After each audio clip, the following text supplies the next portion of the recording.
the McDonnell XF-85 Goblin. This is the smallest jet fighter ever produced. The name was given to the aircraft by McDonnell founder James McDonnell, who developed a penchant for naming jet fighters after supernatural creatures like the F-4 Phantom and F-2H Banshee. The Goblin name fits this aircraft well, with its small and unimposing, yet still menacing looks. You can somehow picture a real Goblin flying such an aircraft. The Goblin was conceived during World War II as a way to protect long-range bombers. This type of aircraft is called a Parasite fighter, as it's carried by a mothership and deployed as needed. This concept was not new, even in World War II. The Americans had already trialed launching F-9C Sparrowhawks from airships in the 1930s. This was a concept that the British experimented with as far back as 1918. During World War II, functional Parasite aircraft did exist. The Soviets had minor operational success with Tupolev bombers that could carry up to 5 fighters. The Japanese used the Oka, a kamikaze rocket aircraft. The latter was not designed to return to a mothership.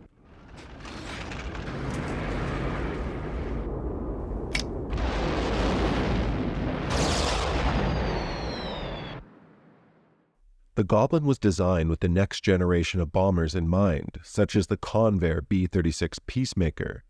It was to be small enough to fit in the bomb bay. The United States put out a proposal for a Parasite fighter in 1945, and McDonnell was the only bidder.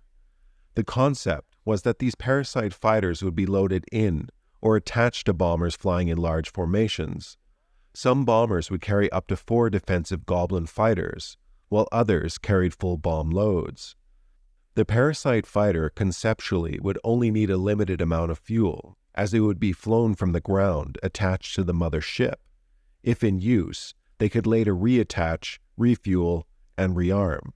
The Goblin, once unfolded, has a wingspan of 21 feet, its length 14 feet, height 8 feet 3 inches. Gross weight was 4,550 pounds. The Goblin's turbojet engine gave it a maximum speed of 650 miles per hour, and it could fly for about an hour and 20 minutes. Armament for the Goblin consisted of 4 50-caliber machine guns. Despite the aircraft's size, it did manage to fit an ejection seat. Test flights had mixed success and would be conducted using B-29s, as the B-36 Peacemakers they were being designed for were still under production. The Goblin was seemingly maneuverable enough to be a fighter and defend a bomber, at least against World War II-era fighters. The fatal weakness of the Goblin, or the system in general, was the hookup process. The Goblin was extremely sensitive to turbulence created by the mothership during docking. Several failed attempts forced the Goblin to land on the ground using its landing skids. In one instance, skilled test pilot Edwin Schock violently struck the hookup trapeze. The Goblin's canopy was smashed, and his helmet and mask were torn off. He managed to recover and safely land, but the danger became clear.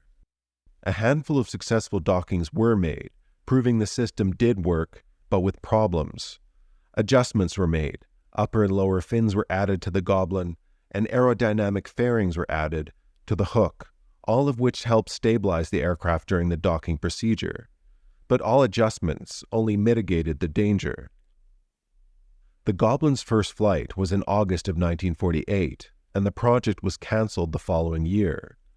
It was developed during a time of extreme innovation in the world of aircraft. Air-to-air refueling was one such innovation that made long-range fighter aircraft look more promising than the Goblin. The Goblin's performance further wasn't going to keep up with new jet fighters coming out of the Soviet Union. It wouldn't be fair to call the Goblin a failure, however. The 1940s and 50s were a time when anything and everything was being tested in relation to jet engines. Failures created important data. The Goblin was only one example of Parasite aircraft testing, with the concept still not ruled out today, with the proliferation of drones.